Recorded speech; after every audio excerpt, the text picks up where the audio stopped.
Hi everybody, I'm Dov. I'm Nicole. And we're Twin Flame Revolution. We are so excited that you are here with us. This is our second episode of TF Raw, Twin Flame Revolution at Work. Here we're going to talk about our stories, what we've been through, and how the work was applied in our life. The revolution of doing the work, the revolution of consciousness, the revolution of love. If you are new to us, we are energy healers, consciousness mentors, twin flame mentors, and motivational speakers. We are so excited to have you. If this video resonates, please like it. If you are new to the channel and you want to connect, please subscribe so we can stay connected to you and continue to serve you with the best answer to your questions that we possibly can come up with, and a lot of content to keep you connected and not feeling like you are doing this alone, because you're not. So today we're going to be talking about our story. We're going to be talking an extension of our last video, and we're going to be talking about our separation. So we've talked about separation in different contexts, and you've heard bits and pieces about our story. We're going to go into it a little more deeply today, and it may not be every facet as we're talking about years and years of stuff, but we're going to talk about some major points. We're going to talk about my experience in separation, Nicole's experience in separation. We're going to talk about the addictions that kind of came up beforehand. We're going to talk about my traumas. We're going to talk about our cycles and our wounds. We're going to talk about infidelity. So, shit's going to get real. Woo! Oh my God, when you hear the word separation, you're like, oh God, it's so painful. Yeah. Right? So painful. And you know, just being separated from yourself is so painful, right? And so the separation that Dov and I had really ended up, when we got back together, bringing us closer to ourselves and obviously closer to each other. And there was so much there. So we wanted to give you like the back end, just really kind of set the stage for right before the separation, the cycles that were happening, the things that, that space we were in where like many of you have been in, where it's like, I love you so much, I can't be with you or without you. Whoever wrote that song or any song about that, it may have been twins. More sacred union, partnership.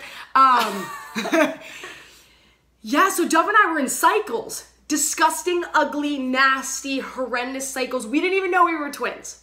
No. Our story was unique in that way, that we didn't know, and it was actually the fact that when we understood that we were twins in our separation was when we were able to come back together. Absolutely. So the picture was on a cold winter's eve. No, I'm kidding. So I had gone back to rehab, and it was I got really sick on heroin. Like I lost so much weight. I was the skinniest I think I've ever been, especially, and I had a blood infection. I mean, I was a mess.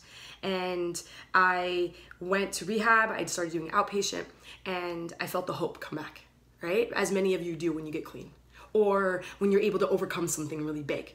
You have to have hope. You have to believe. You have to like take the past and start to push it. Like, you have to start to identify with the past. You have to move into that. So I understand that. And I understood that I was there. What I didn't think about was that I harmed my wife. What I didn't think about was every time I OD'd, my wife had an impact and a wound. That every time I screamed at her when I was in a blackout, that my wife had an impact and a wound. That every time I didn't show up, when I would tell her I just need space and I'd walk out the door and not come back, there was an impact and a wound. And so I didn't honor that in her. And so I would get up, and I got up this time, and I was like, what is wrong with you? Like, you're always depressed. You're always this. You're always that. I started making stories, because what happened was I didn't take responsibility for what I just did. It was too painful for me. Had so much guilt and shame. And I didn't have the tools, and I didn't have it within me at the moment to get up and look at it. I wanted to sweep it under the rug and start fresh. And the thing is we can't do that, because there's so much stuff there. There was so many things that I had done that I had not forgiven myself for. There were so many things I had done to her that had harmed her. And you know, it's interesting when Nicole was saying that, I was thinking about my side too. And we've talked about this with you guys before. You know, how it's so easy to focus on the other person. It's so easy to focus on what they're doing wrong or what they haven't done. And you know, what I didn't consider was I also was not dealing with my stuff. I also was in my cycles. I also was not present in my body, so I was not present for her. I was not present for my partner. I also wasn't taking care of myself. And so, you know, when that crisis would pass, when she was up on her feet again, I would fall. I would completely fall apart. And some of it is totally understandable, right? And it's all totally understandable. But the thing is that if I had also been taking care of myself and going through the things that I needed to and processing my stuff, I might have had a better footing. So now we're in a stage where we have gotten through years of crisis. We've gotten through cycle after cycle and difficulty. We're in massive wounds. We have piles of stuff, including our own, because the thing is guys, is like, you know, it's not even just about what we were experiencing together. It's all of the activation and the remembrance of all of our other traumas and our wounds. I mean, your twin is there to look at you in the face and be like, oh, you're scared of abandonment? You're scared of, you know, this? You have this wound? Let me take a giant magnifying glass and put it right on that spot of your darkness so that that light is going to come in there and you are going to feel it. And you know what? For most people, they don't want to feel it. It feels like shit. They don't want to go through it. They find ways to avoid it. We're conditioned to avoid it. And so I tried to avoid a lot of it. And at the same time, you know, I call it, you know, we started getting in this cycle of this like twin flame anxiety. It's like where you want to be close, and when you start to create separation in your energy, when you're in the same room or when you're together, it's unbearable. Why is it unbearable? It's not unbearable because that person is unbearable to you. It's because actually the separation, which is an illusion, of your energy because of all of your shit makes it unbearable. So at this point, we get ourselves to a point where being in the same room is like anxiety attack provoking. Not because we don't want to, which is even more confusing. Because all I would want was to be around Nicole. At some point, she genuinely did not want to be around me, which is fine, right? And I'm, you know, past that. But I did, and that was confusing for me. I wanted to be around her all of the time. But the more that the junk between us was there, the more that when we were around each other and my desire to want to be around her, instead of just kind of figuring out some way to not only create a little space, but to dig out, really what needed to happen was dig out and excavate the energy. It felt crazy making, like, because, and then I wanted to grab more. Yep. And I wanted to grab more. And I wanted to grab more because I wanted to go back to that feeling when it felt okay. I wanted to go to that feeling of connectedness, and I couldn't get it. I couldn't feel it because there was so much shit that we had piled up for years. And now we're in this place that she's getting better, and I'm going into shame and guilt because I'm like, wow, why can't I stand up? Why can't I get up from that? But again, when you are in crisis mode, superhuman, and you have a partner who is in addiction, when they stand up, you crash, right? And we didn't totally get that. So now this is the stage that we're leading into. And what are we gonna have? Breakdown. What are we gonna have? Separation. We didn't know how to navigate that any other way. So like I heard some of you and I'm like, separation does not have to happen. Right? We're going to talk a little bit more in the future in some of our videos about some of the things that we believe that may be serving us or not serving us, right? Because we talked about how understanding the twin flame connection actually saved our relationship, saved our union, right? But then how some of these things can actually affect us. So I just want to say to you guys, as a side note, it does not have to be that way, right? You do not have to separate. But for us, in the circumstances we were in, it was inevitable. Yeah, I've had many of you email us and say that, you know, isn't it true that, you know, each twin has to do a ton of work before they go into union and then, you know, stay in union. And that happens. I've seen it happen.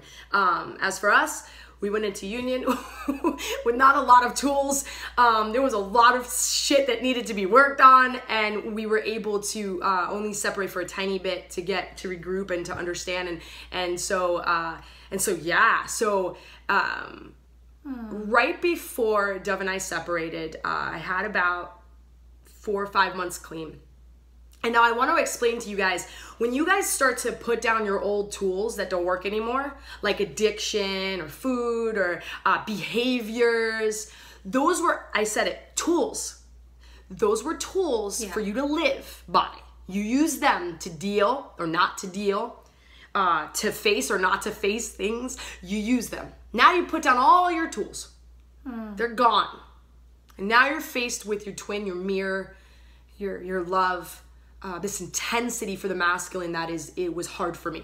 Right? The masculine wants to run or fight or flight kind of energy, right? Wants to either fight you or run as fast as I can away. But this time I was really sitting with it. I'm going through this process. I was working on myself more deeply than I had, because every time we grow in consciousness, we go to different levels. We get to look at it from a different view. We get to go deeper than we went the last time into our wounds. And so I remember that all this old stuff wanted to creep up in me. And I remember Dov and I went to dinner and I said, I'm off the drugs and the alcohol. I'm not really craving them, but I really want to do something bad right now. And I couldn't understand what was happening at the time. And I want to explain to you what was happening. I was like, I think I want to act out sexually, like not with you. And I said this to her at dinner in front of a friend, actually. I was like, and I was thinking about what I got from using drugs. The high, the intensity, the romance, just every little piece, just the adrenaline rush that kept me from having to be alone with myself and deal with myself or deal with the situation that I had before me with Dov. And I said it, I called it out, and then I forgot about it. And then, months went by and I had met an old, a karmic partner that I've had in many lifetimes, and all of a sudden, like, I just got drawn in. For me, I got drawn in, and it started to replace little things that I was lacking within myself. Right. There were parts of my life not being like having my childhood really, and being in so much fear, and all of a sudden like my self-worth stuff, and now Dov and I are at our peak of struggle, this peak of struggle. And as the divine masculine, I thrive off of 3D primal things, right? Like food, sex, primal things. And so when that's lacking in the relationship, the masculine gets drawn to these primal, because we're primal energy, this catalyst, this action. And so I locked into this, and also too, there was a lot of sabotage, right? Because I couldn't leave Dov, didn't know how to leave Dov. Didn't know how to really tell her, like, oh my God. Not to mention, I'm trying to get clean. This is so toxic. People are like, this is toxic. This is so toxic. And it was a lot to try to stay clean and then go through all this stuff. So I want to honor all of you that are in addiction or trying to get clean and are trying to make this work. I just want to honor you for where you are. And also, I want to bring up, before I forget, that a lot of us, I went into victim, like, oh, what you've done in my life, what you've done to me, this, and that. But I also went into this victim energy of like, oh, I really screwed up. I'm a mess. I'm a piece of shit. And so I started to make it so that I could feel really bad about myself and then really rationalize what I was about to do. I'm going to leave Dov because I'm such a piece of shit. I'm not going to receive love from you because I'm such a piece of shit. And I'm going to go do what I need to do because this is toxic and I deserve to have someone that loves me and that there's not this much toxicity and that it's easier and the grass is greener on the other side. And I remember my mom when I left Dov, she goes, sweetie, the grass isn't greener. You'll see. And I was like, don't tell me. Don't tell me. I know what I'm doing. And Mom, you're right. Because where I go, there I go. Right? We think that if we switch partners, we think that if we do certain things, right, that we can skip ourselves, skip the pain within, skip all of our stuff. We are bringing all our stuff with us into that new relationship. And when the excitement and when the all of that goes, you are still left with you. It's just that this is amplified in the twin flame relationship.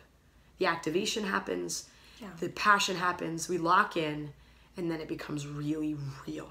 And you are with yourself magnified in a way that I would never change that because of where I am today and what I am able to see. Dov always talks about the 20,000 foot view, the 100,000. The view gets higher and higher and higher because of the work that we are doing together. And the joy gets higher and higher. And the peace gets deeper and deeper and deeper because of this relationship.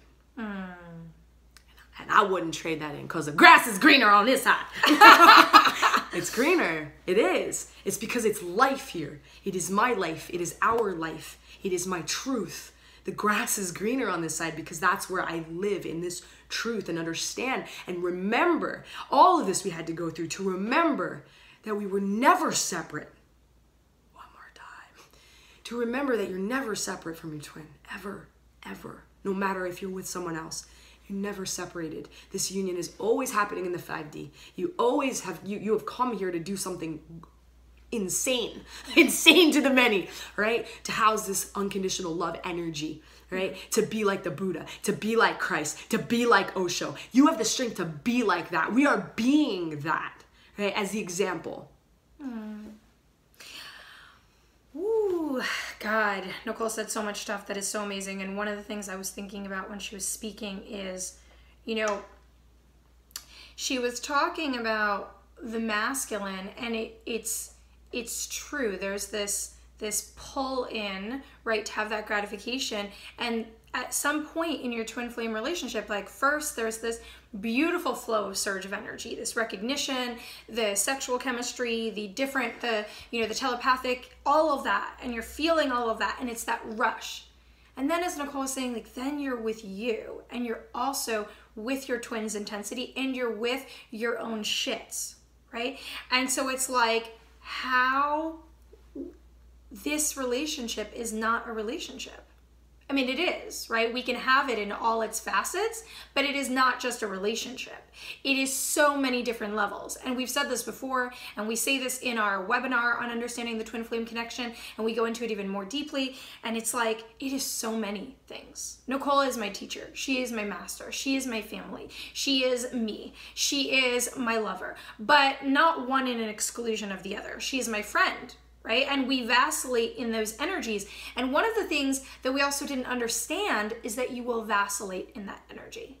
And we were getting to a point where everything was a mess, and we were basically in teacher mode of each other, because we were throwing, because your teacher is not always the person that is teaching you outwardly, but making you look at your stuff, right?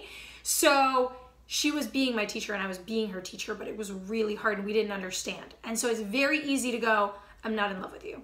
I don't love you. And if I'm not in love with you, which is just a general programming that really, really harms relationships in general, you will vacillate. The idea of being in love, that's the producing of neurochemicals and producing a sensation in the body. It's a high. It's something that fluctuates. It doesn't mean that you no longer want to be in a deeper love with your partner, which is compassion, which is commitment to yourself, which is longevity. These are different energies, right? So being in love is like this, right? And that's what people want to feel. They become addicted to that feeling, that newness, right? Is why we recycle out our partners. And this is a big programming that's very hard for twins, because all of a sudden, wait, how many times have you guys said, and Nicole said it to me, how many guys have you guys said to us? How many times? I mean, you know, my twin says, you know, I just like you like a friend. I don't like you like that anymore, right?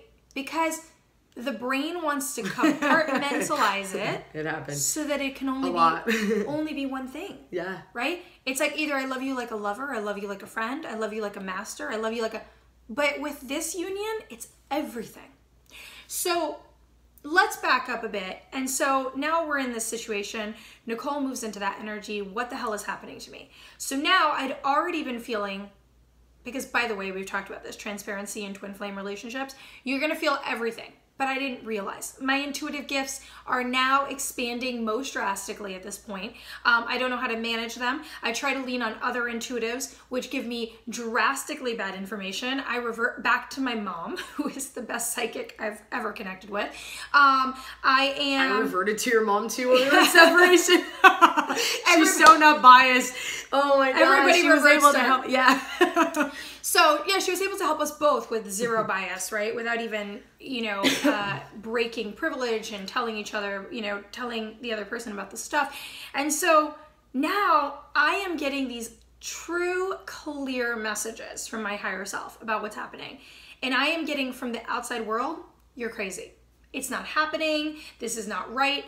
And I get every precise detail about Nicole going to have an affair, who it's going to be with, that it's happening. And I am losing it. I have a coach at the time. I am trying to talk to them. I am trying to do everything. And what starts happening in me is like medically diagnosable anxiety, like to the point where there's no sleeping, there is enormous weight loss, there is I'm sick to my stomach every single day from the anxiety, and I am starting to think I'm crazier and crazier. The outside world is thinking I have developed some sort of anxiety condition, maybe I need to be hospitalized. What is actually happening? And I am thinking I must be losing my mind. Meanwhile, my higher self is screaming at me that I already have the information, but I denied myself. Yep. So the anxiety was not coming from the information that was coming to me. It was that I was denying myself. And every time I denied myself for what was true for me, and the reason I'm bringing this up, guys, is because not only it's a huge part of my story and a huge part of my impact, so many of you are in similar situations where your higher self is telling you, hey, go that way, this is what's happening, you're clear, and the outside world, especially in a twin flame relationship, is not understanding it, right? Traditional helpers are not able to help, right? We talked about this in our twin flame separation, the gift video. We talk about how, we tried to use traditional helpers, breakdown, right? So I am reaching all over the place and getting nothing in terms of understanding what I am going through. And now I am left with myself to trust and listen to myself. I finally get to a point where I am at the edge of being able to survive. At this point, I had lost my job because of it. I literally could not function. I actually just sat underneath my desk, right? So we're talking about total meltdown. And so we finally get it out, right? So we finally have a conversation. We get clear about what's going on, and I go into a new version of breakdown, right? But this was the beginning of me understanding that I had to listen to myself, that I had to listen to myself in this process, that everything is not always what it seems, and that the outside world was not always going to affirm what was going on for me. Right? And so now we move into the cycle, we're separating, and I'm feeling the worst feelings that I have ever felt. And it's interesting because Nicole said before, we have to remember that we are not separate. We are not separate from source or God. We are not separated from each other. Well, I am stubborn as shit. And so it took me all of this to really reflect back, because I had never felt more separate. I was so angry with God that I blamed everything on God. I took no responsibility. I had no perspective. I vacillated between anger and victim. I thought that I would just die from the pain that I was in because it was so extreme. Yet what was happening in that is what Nicole was saying. Everything that we needed to grow, to expand, to learn, to break down, and even the circumstances, even the separation, even, what I'm hearing is some of you guys have asked me a lot. How do you, and I'm going to come back around to this question in a moment. I just want to make one point. How did you get over it? How did you get back together? How did you deal with the cheating? How did you deal with all of that stuff? My twin cheated, I can't deal with it, blah, blah, blah. First was that I realized that was reflecting a lot of my stuff back to me. So my insecurity, my feeling of comparison, my feeling of not being good enough, my taking it personally. I literally feel you guys wanting to throw something at the phone as I'm about to say this next thing. It's not personal. It's not about you. So if your partner, twin flame or not, is cheating, the only person it's not about is you. Yes. The problem is that we make it about us, and boy, did I make it about me. Yep. I made it about my hair, my shoes, my every single detail, to a point of neuroses that you couldn't even imagine. I had to look at every aspect of my self-worth or lack thereof in every way possible. I had to look at every wound and abandonment and issue, and I had to look at it really deep. And I had to look at it because otherwise I was not going to survive. Okay? So it's not about you. And as long as you make it personal, then you're in that cycle to work on it, and that's fine because it's in your timing and it's the work you need to do. The second thing that happened for me is that my love for her is blindly unconditional. Meaning that even though my circumstances were very difficult And even though I am not talking about whether I had boundaries or didn't have boundaries, because I did, right? And we had many difficult conversations and we had many boundaries. But what I did talk about, what I was talking about was that I unconditionally cared and I unconditionally understood, because at this point now, I'm understanding the connection. I'm understanding the twin flame connection. We're going into that phase of me grabbing my mentors. I'm finding tools. I'm understanding. I'm not getting a whole lot of information because luckily Spirit guided me right to some good information off the bat, and I stayed right there. I stayed right there with myself, right there with my work, right there with doing the healing work on myself. And then I started to settle in really deeply to, you know, a lot of people question back and forth, and I never. I heard one time, I rejected it. We talked about this before. You know, we brought up the twin flame thing one time. I totally was like, I don't want to be that. That's not what I want. I was like, I don't want to deal with that shit. And then I immediately knew that's what it was. And then I just never went back into that question. It just resonated inside of me. At that point, I was clear. And you know, it's funny because before Nicole was saying, you know, people say that you have to do a lot of work before you can get into this space. And what I will tell you is it's not just work in this lifetime. And Nicole and I have done a shit ton. Oh, yeah. Okay. And we put in, and I put in time that, I don't know. I don't judge if somebody does want to or doesn't want to, but the amount of time and work that I put into myself and us in that space, even more separated, and the work I did energetically and the focus I had on figuring out my shit and coming back to wanting to be here and seeing my worth and being in my power and connecting back to my purpose here and my mission, it was a lot.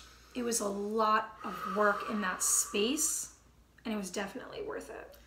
Wow, you know, my guides are actually speaking to me, and they're just like showing me that, like, you know, a lot of the masculine, we get really upset when the female gets graspy and she is clingy and all these things. And it's like, you know, they're showing me like, we created that. We created that with our choices, with the old masculine template. Right? I kept seeing sex, drugs, and rock and roll. Nothing against rock and roll. But I remember growing up, for me, like, it was badass. It was cool. Like, if you slept with a bunch of women, like, that was like, you know, you got your badge of honor. And that was a big thing for me when I was younger. It was an addiction. It was like, oh my God, look at me. Like, I'm so cute. I have all these women. And it was like, it's a thing. It's like this bravado, like, you know, and it's something that is still breathing and living right now that's starting to crumble. And there is a lot more of, and both men and women cheat, but men are known for cheating. Right? Women are waiting, looking for it, you know, almost like, you know, almost creating it in a way, right? And so we are shifting out of that right now. But I had to look at that one last time. I had to look at that, what I was getting from it. You know, all the little places it was filling, my head, my ego, right? Giving me all these things that after a while just didn't last any longer. And I'm still left with myself having to look at those things that I needed to be in my power. That I needed to be, you know, I was going to say a good husband in this relationship, but like a good wife in this relationship. It's a little confusing talking about it in the masculine and feminine, trying to translate it for you. Right? So I had to go through all of that. I remember one day I told Dov, like, God, because she would speak so, she would want to talk about these things, and I'm thinking in my head, you're just a nag. And she really wasn't nagging. She just wanted to be friggin' heard. And all these things that we say to the divine feminine. Right? Shut up. You talk too much. You're too clingy. I just want it to be simple. Just want it to be this.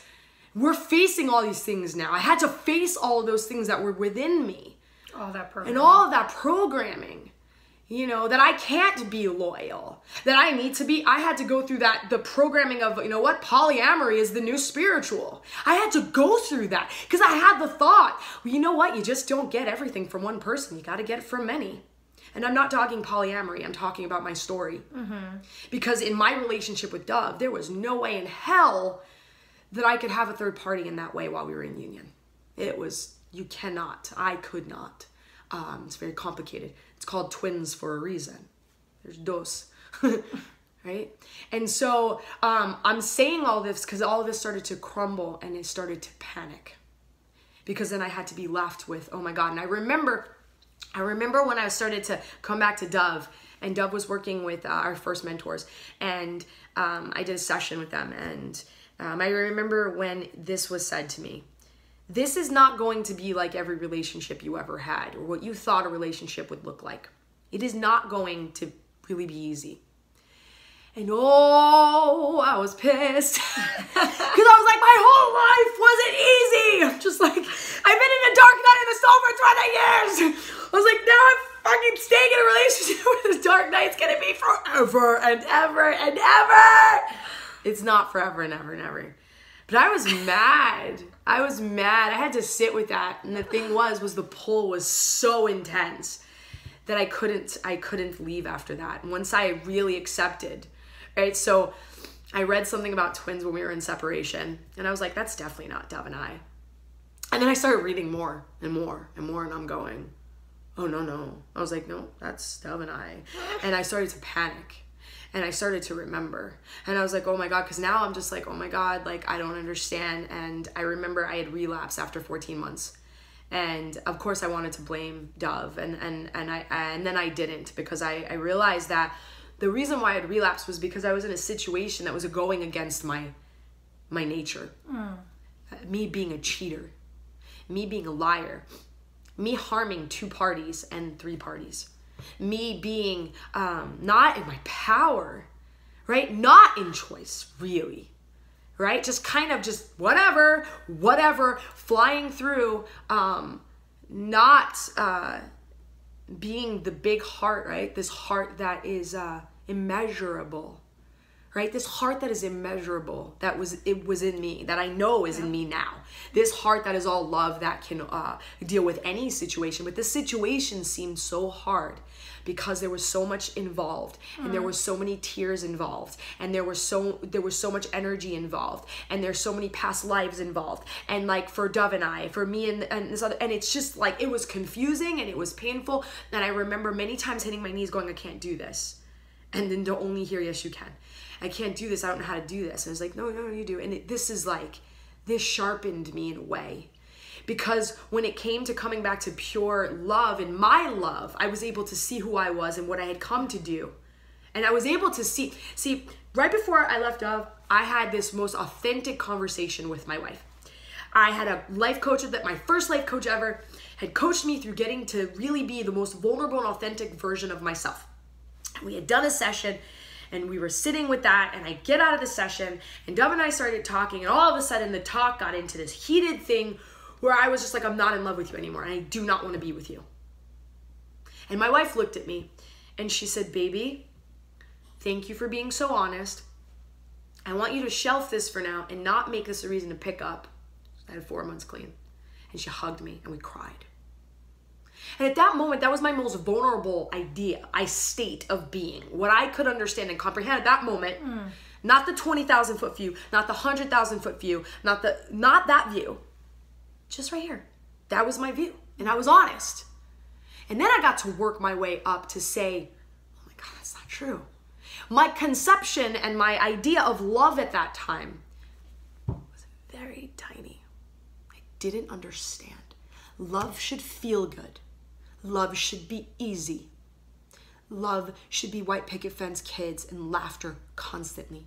Love should be not what I was brought up knowing, but it should be different than that. It shouldn't be pain. Fuck pain, right? And the greatest moments in love are in pain. When you love someone so much that it hurts so much you can't breathe, right? Love is when you are able to work through the hardest moments of your life, like when your wife tells you she's not in love with you, and sit by her and be with her while she's with another woman. And when she's breaking down, she can come to your house at 2 a.m. and sit with you and cry. That's love. Love is waiting. Love is patient. Love is kind. Love is compassionate. Right? It's not part of ego. And you guys have that.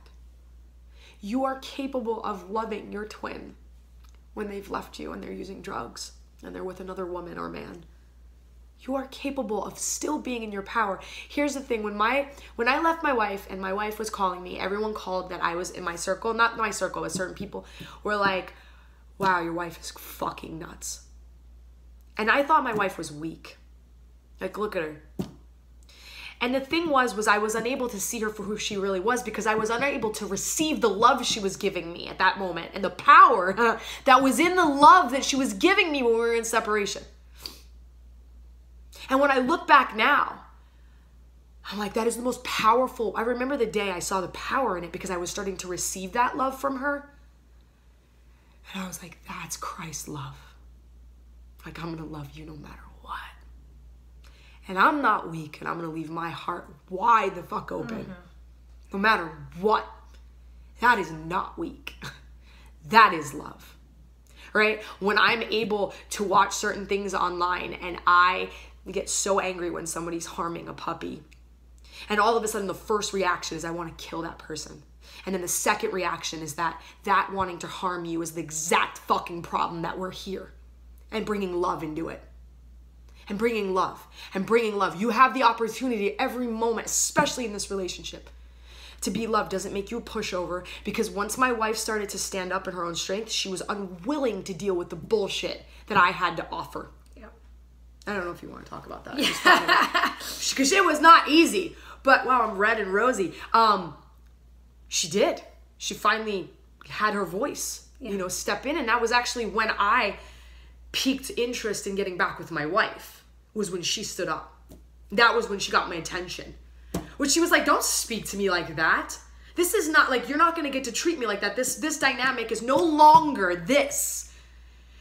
And I was mad. I was like, who do you think you are? But then I left the house. I I remember exactly where I was sitting on the bed, and I remember where she was standing in front of the bed, and I remember what house we were in, and I remember that. I remember it was at night, and I remember it. Why do I remember it? Because my wife stood up. It's actually, I heard you guys thinking about it, and I'm glad Nicole brought it up. It's like, so unconditional love of her also meant unconditional love of myself. And love does not mean not having boundaries, and it does not mean not taking care of yourself. It does not mean abdicating your power. It does not mean those things, right?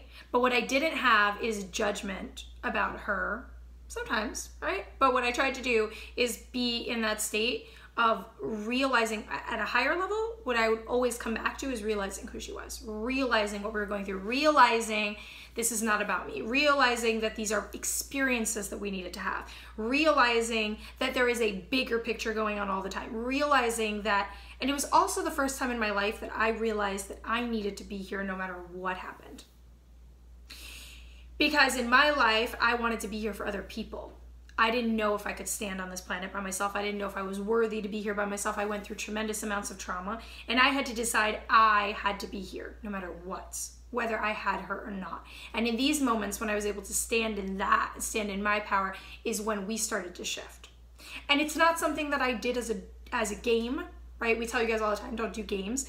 I didn't push her. I meant it. I meant it. I said, like, I love you. My love for you is never going to change. And either you can be in my life or you cannot be in my life. I'm not going to destroy myself. And honestly, it's that authenticity and standing grounded and strong in that power and love for myself that did. It started to transform, and it started to allow us to get close to each other again. And it started to allow Nicole, I remember distinctly one time she was telling me, she said, it's just so much pressure. So much pressure that you're happy if I do right, and you're sad if I do bad, and I'm the center, and your twin is always going to be somewhat the center of your heart and universe because of how they're connected to you. But we also have to not put every aspect on that. The pressure that goes on to any human being, knowing that they're fully responsible for this whole world spinning in your life, is so much, and mostly the humanness in us can't handle it. Mostly the humanness in us can't, especially in the masculine. And that weight, being able for me to take my part back onto my shoulders and say, I just want to experience this life with you, and I just love you no matter what. And so logistically, how we handled moving through that is that we came back together, and it was sensitive and rocky, right? Oh yeah. And so if you guys are just in new reunion, whenever I have somebody call us and they're like, we need some support, we need some help, new reunion is a very important time to be doing your work. Very.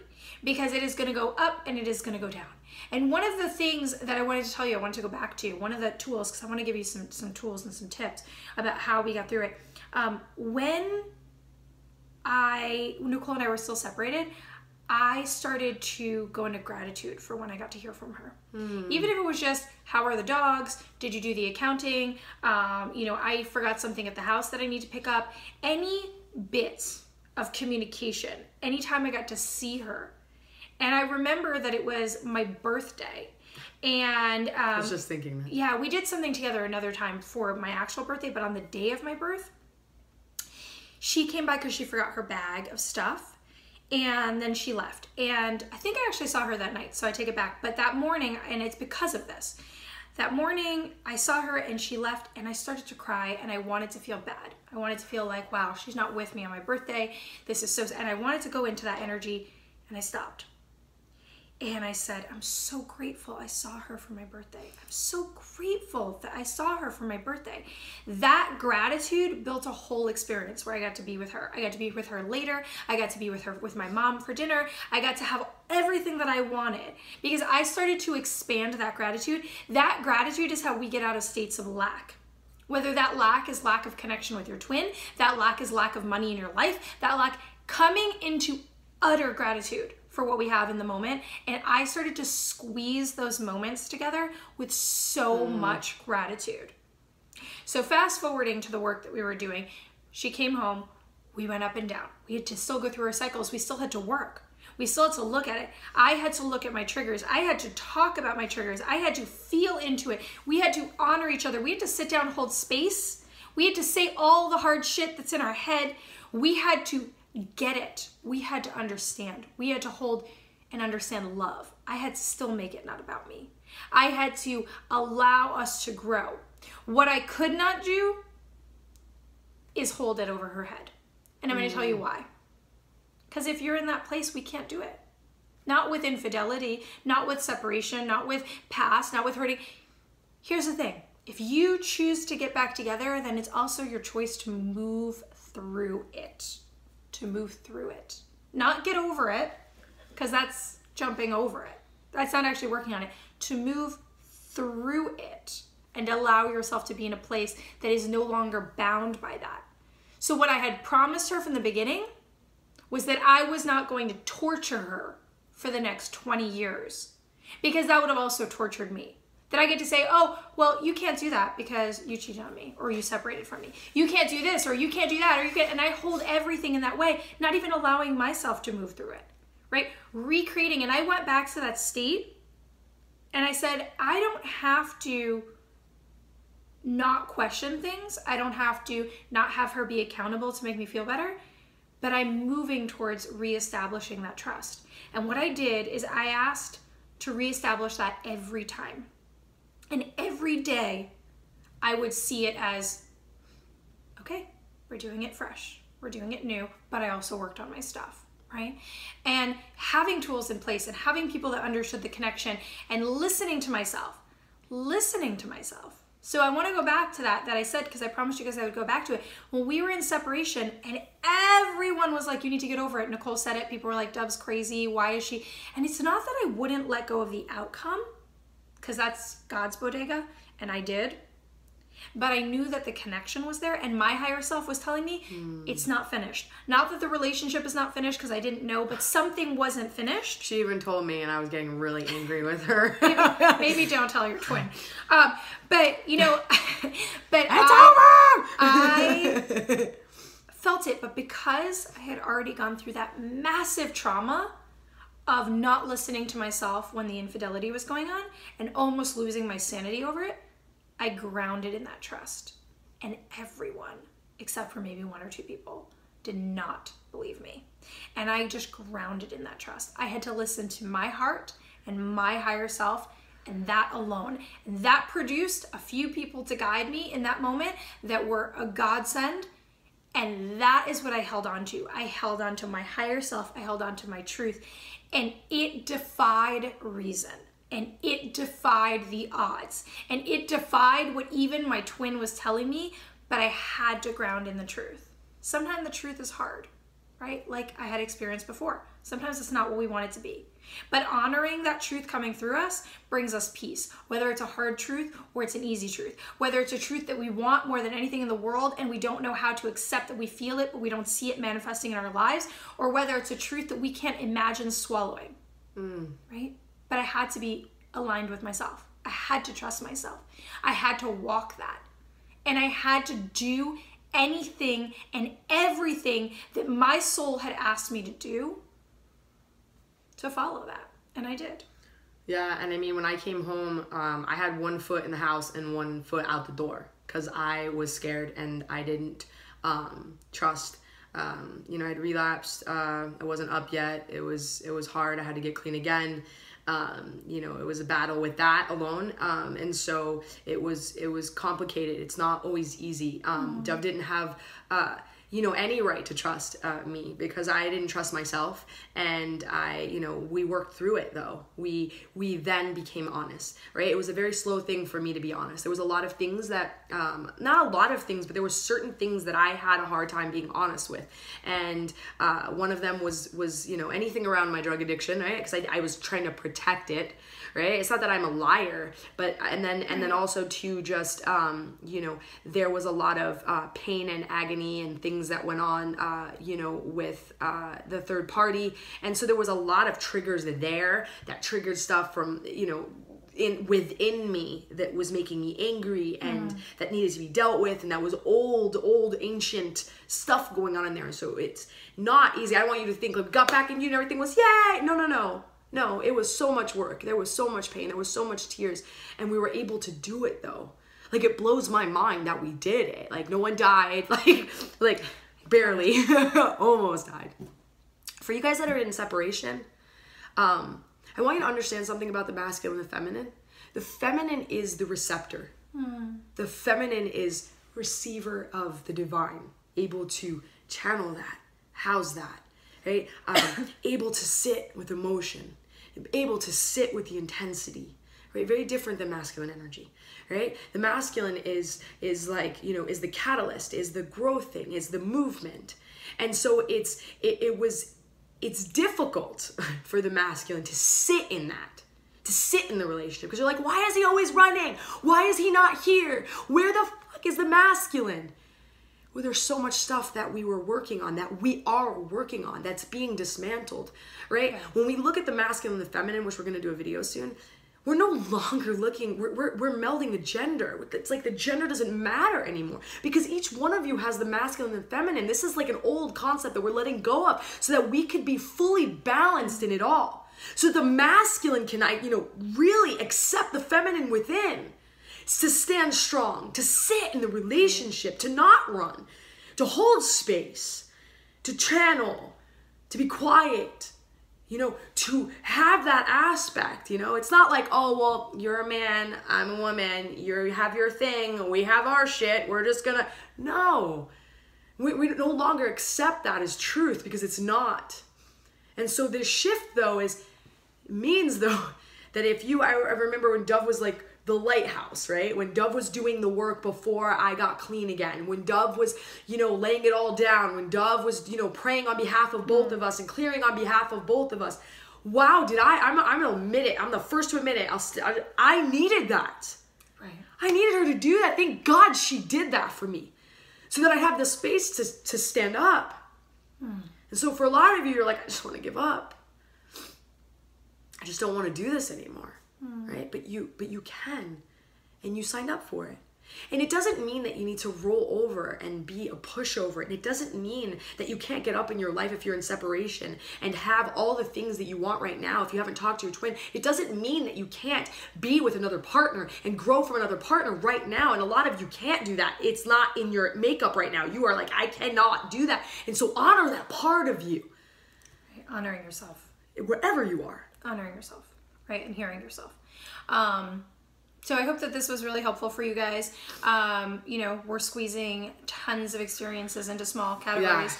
Yeah. And, you know, we hope that we have a lot more. Well, we know we have a lot more coming, so we hope that you're watching is what I mean to say.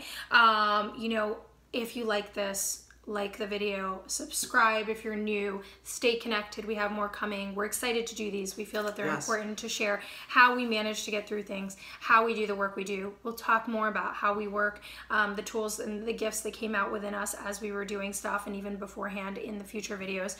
We have a lot of great videos coming up that we're really excited about, talking about same-sex twin flames, talking about masculine energy, talking about all of these points, and even doing another video on separation and the power of separation and how you can maneuver and manage that. So there is more on this.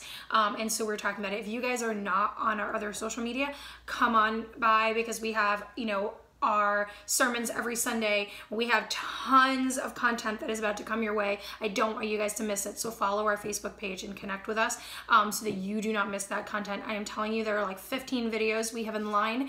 They are going to be short. They're going to be amazing. We're going to tell you how to get support and how you get tools and what to do next, because a lot of you guys say, what do I do next? So what you do is you move, you know, you stay here, you stay subscribed.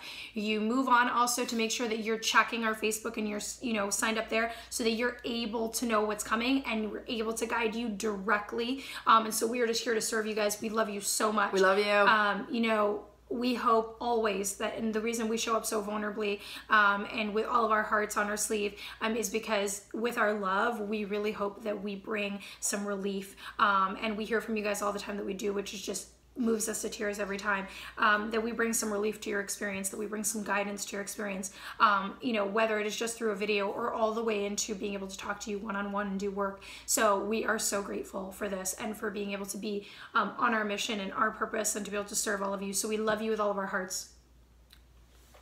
She's so pretty. Bye, guys.